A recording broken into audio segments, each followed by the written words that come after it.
I want you to listen to these numbers because they paint a picture that is, frankly, terrifying. Suicide rates among men, they're skyrocketing year over year. It's unbelievable. And testosterone levels. I mean, we are looking at a biological collapse where a 30-year-old man today has the hormone profile of his 60-year-old grandfather. From just a few decades ago, yeah. And if you go out and ask the average guy, not the guy pretending on Instagram, but the real guy, how he feels. The word isn't angry or sad. No, it's a drift. Truly. It's a crisis of purpose, absolutely. But the question we're tackling today isn't just why is this happening? The question is this an accident? Right. Is this just the chaotic drift of modern life? Or is it the result of a system that has been, specifically engineered to break men? That is the central tension. Welcome to the deep dive. Today, we're unpacking a source that claims none of this is accidental. Not at all. We are looking at the ebook Spiritual Kaizen, Philosophical Self-Improvement by Conrad Riker. And this thing is dense.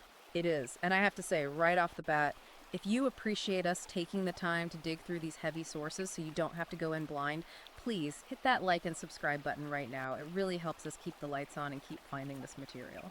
And on that note, about the material, Conrad Riker didn't write a beach read here. No. He calls this a combat manual for the soul. And if you want to follow along with the specific protocols we're going to discuss or see the data he cites, You need the book. you really need to go to Amazon Kindle or Google Play Books immediately and buy Spiritual Kaizen.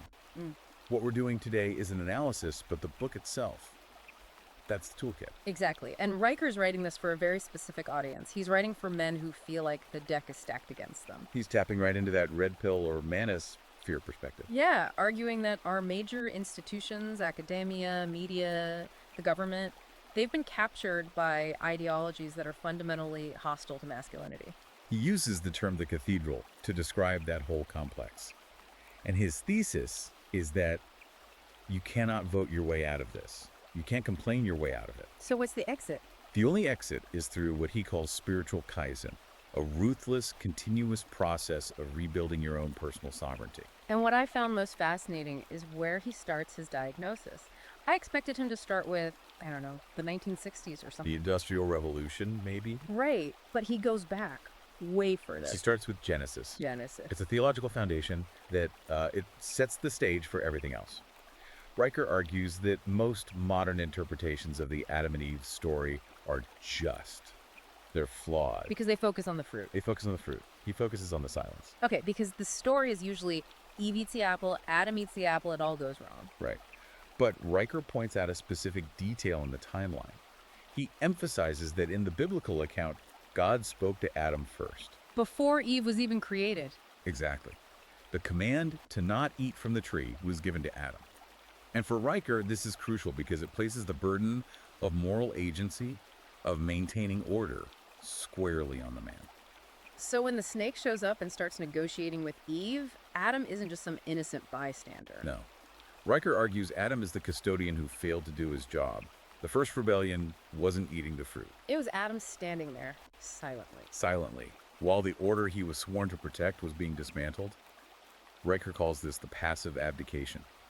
The sin was the failure to assert hierarchy and order. That is a heavy reframe. So in his view, the recurring sin of modern men is a failure to lead. A failure to speak up when the rules are being rewritten. Precisely. And he traces that thread of abdication all the way to the 20th century. He draws a direct line from the Garden of Eden to Yale University in 1969. This was a jarring transition in the text, but he brings the receipts. Oh, he does. Yale abolished male-only dorms in 1969. The mainstream narrative is that this was a great leap forward for inclusivity. Riker looks at the data and sees a disaster. He notes that sexual misconduct allegations skyrocketed. By 240%. 240% in the years right after that decision. But his point isn't just about the misconduct, it's about the environment. He argues that male-only spaces, they operated on a sort of monastic code. Discipline, hierarchy. And a specific way of socializing that turned boys into men. And when you remove those boundaries, You don't get equality. You get the destruction of that masculine culture. You replace discipline, which is external structure, with sentimentality. And Riker says this was the beginning of the feminization of education. He connects this to the curriculum, too, the war on logic, or logos. Mm-hmm. I never really thought about why Latin and Greek, the classics, were removed from schools. I just assumed they were. Old and useless. Yeah, exactly. That's what the cathedral wants you to think. Riker argues the removal of the trivium grammar, logic, and rhetoric was a strategic disarmament. How so? Latin and Greek aren't just languages, they are systems of structured thinking. They force you to understand the architecture of ideas. So by taking them away, you're removing the tools a man needs to think critically. Exactly. Riker views this as a move to replace logos, the masculine principle of logic, structure, reason with pathos. Emotion and feeling. Emotion, feeling. If a man can't parse a syllogism, if he doesn't know the difference between a valid argument and an emotional appeal, he's defenseless against manipulation. He becomes easy to control. And then the final nail in the coffin for education, according to Riker, is Title IX. He calls it the smoking gun. Riker views Title IX not as a fairness doctrine for sports, but as a weapon. A weapon that dismantled what? Rigorous male-centric environments. He argues that competition, aggression, and physical risk are how boys learn. By enforcing a standard of equity that makes all environments gender neutral, you create a system where boys inevitably fail. And we see that in the boyhood gap today. We do. Boys are falling behind in reading and graduation rates and college attendance. Because the school system has become hostile to their natural way of being. It's a system designed for girls. Sit still, be quiet, talk about your feelings, that penalizes boys for being boys. And that brings us to the broader enemy in the book, the cathedral. Let's unpack this term because he uses it a lot. The cathedral, it sounds almost religious. It does, but he's talking about something secular. It's a concept he borrows from neo-reactionary thought. The cathedral is the decentralized, interlocking network of media, academia, bureaucracy, corporate HR. So it's not a conspiracy, not five guys in a room. No, it's a consensus-making machine. It acts like a unified organism to enforce a specific worldview, one that Riker argues is anti-tradition and anti-male. And one of its primary weapons is language. This part really stuck with me, the example of Father Christmas. These seem so trivial, right? The BBC changing Father Christmas to Santa. Who cares? But he says, look deeper. Exactly. Father Christmas is a patriarchal archetype, an ancient figure, a father, a bearded authority, a provider. He represents the goodness of the patriarch. And Santa. Santa's a mascot. He's a commercial, genderless, safe figure who lives at the mall. Riker says by shifting the language, you erase the archetype. You sever the connection in a child's mind between the father and the provider. It's linguistic warfare. It is. It reminds me of his discussion on toxic masculinity. That phrase is everywhere now. And that's by design. Riker traces its origin. Coined in the 90s, ostensibly to describe a specific lack of initiation, but it was captured and weaponized. Now it's used to pathologize natural male traits. Right. If you're stoic, you're emotionally stunted. If you're competitive, you're oppressive. Protective, you're controlling. Exactly. The cathedral takes a virtue, reframes it as a vice, and then creates a stigma around it. Riker calls this the lexicon shield, and his advice is radical. What is it? Do not use their words. He's so adamant about this. He says if you use their language, you've already lost the debate. So, like, refuse to say partner if you mean wife. Yes. Refuse to say assigned male at birth if you mean born a boy. He argues that language shapes reality. If you let the cathedral dictate your vocabulary, they dictate your thoughts. It's a form of mental sovereignty. It is to simply say, no, I will use my own words. He also touches on digital Gnosticism. Censorship on social media. We all saw the Twitter files. But Riker connects this to a suppression of logos. He argues the algorithms themselves are coded to amplify pathos, high emotion, outrage, hysteria. Which he associates with a feminized worldview. Right. And conversely, the algorithms suppress logos, cold, hard facts, pattern recognition, and stoic dissent. That's why he insists that men need to own their own platforms. You can't rent space in the cathedral and expect them to let you preach heresy. Okay, let's move to the physical, because this war isn't just in the mind. Riker goes hard on biology and what he calls the betrayal of therapy. I know a lot of guys who've tried therapy and felt worse, or just misunderstood. He validates that feeling. He calls modern therapy soft castration. It's a brutal phrase, but his logic is consistent. He argues the entire mental health profession is built on a female model of healing. Verbal processing, vulnerability, sharing feelings. And for men. Riker argues men do not heal by talking. Men heal by acting. They heal through competence, through physical exertion, through solving the problem. Sitting in a circle and crying about your trauma is, in his view, a form of disarmament. It forces a man to adopt a female strategy for a male problem. That connects directly to the testosterone crisis. We mentioned the stats at the top, but Riker calls it the hormonal ceiling. The physical manifestation of the spiritual problem. It is. The xenoestrogens in plastics, the microplastics in the water, the sedentary cubicle job. He argues this is an environmental attack. A low testosterone man is compliant. He's risk averse. He's not going to start a revolution. He's going to order takeout and watch Netflix. There's one concept in this section that I think is the most provocative part of the whole book. The male cost hypothesis. Yeah. He uses the Titanic to explain this. Women and children first. The lifeboat principle. Riker points out that in 1912, when the Titanic went down, 70% of the men died. They stood back. Now, usually we look at that as chivalry, as noble. And Riker agrees it is noble. But he focuses on what it says about civilization. It proves men are the shock absorbers of the species. We are biologically and socially engineered to be expendable in a crisis. The ones who die in the coal mines, on the battlefields. Yeah, and on the sinking ships. But the twist is how society treats that sacrifice now. That's the key. That is the key. Riker says modern feminists look at history and see male privilege. Riker looks at history and sees male liability. Being a man is a liability.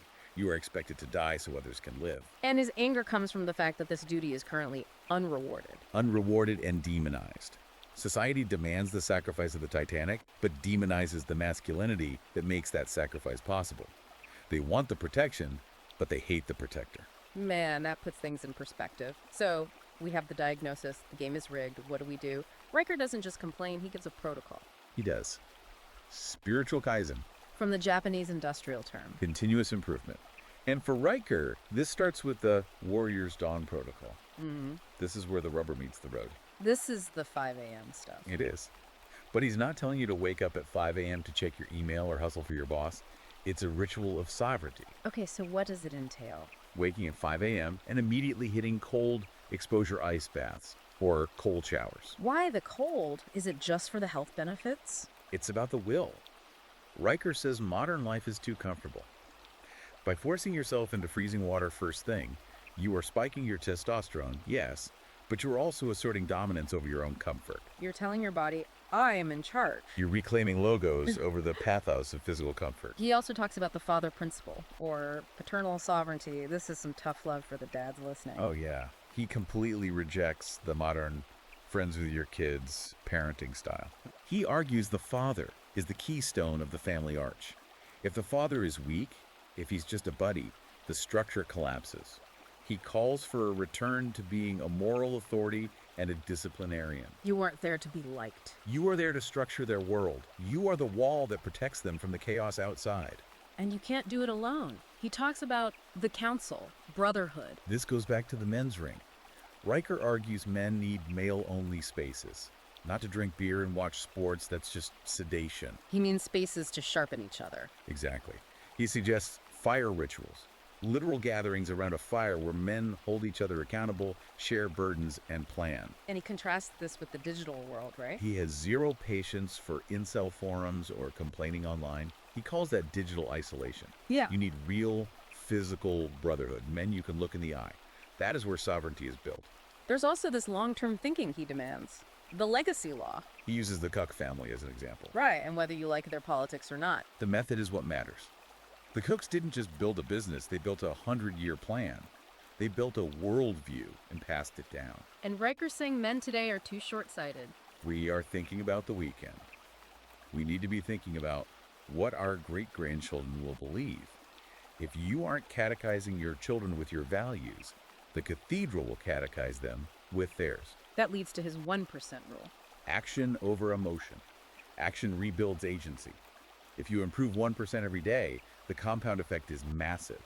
But you have to act. You can't think your way out of this crisis. You have to build your way out. It's compelling stuff, a definite wake-up call. It's a rejection of the victim mindset. Even though he outlines how the system is rigged, he refuses to let men wallow in it. The solution is taking total sovereignty. So let's bring it home. We've talked history, theology, and politics. But Riker ends the book with something very immediate. He calls it the domestic battlefield. This is the final provocative thought that I really want the listener to sit with. It's easy to get angry at the cathedral, at the government, at Hollywood. But Riker argues the real war isn't out there. It's in your living room. What does that look like on a Tuesday night? It looks like the decision to lead. Riker gives the example of leading prayer at dinner. In many homes, that tradition has died because the father feels awkward or he's tired. Or he doesn't want to impose. And Riker says that silence is the same silence Adam had in the garden. It is an abdication of spiritual authority. So it's about the small decisions. It's about enforcing chores, limiting screen time, rejecting the softness of modern culture when it tries to enter your house. Riker says if you can't govern your own household with discipline and love, you have no business complaining about the state of the nation. Reclaiming sovereignty starts at your own family table. That's it. That is powerful, the domestic battlefield. Look, we told you this was going to be intense. This book, Spiritual Kaizen, it acts as a combat manual. It's not about feeling better, it's about being better. Exactly. We have barely scratched the surface of the history, the theology, the protocols in the text. If you are serious about this, you need the source material. I'm going to tell you one more time. Go to Amazon Kindle, go to Google Playbooks, and buy Spiritual Kaizen by Conrad Riker. Do it today. Read it. Argue with it if you want, but don't ignore it. And to stay updated on what Riker calls the counter-revolution, you need to follow him directly. Where can they do that? That's at conradriker.substack.com. That's where the ongoing updates and the community are being built.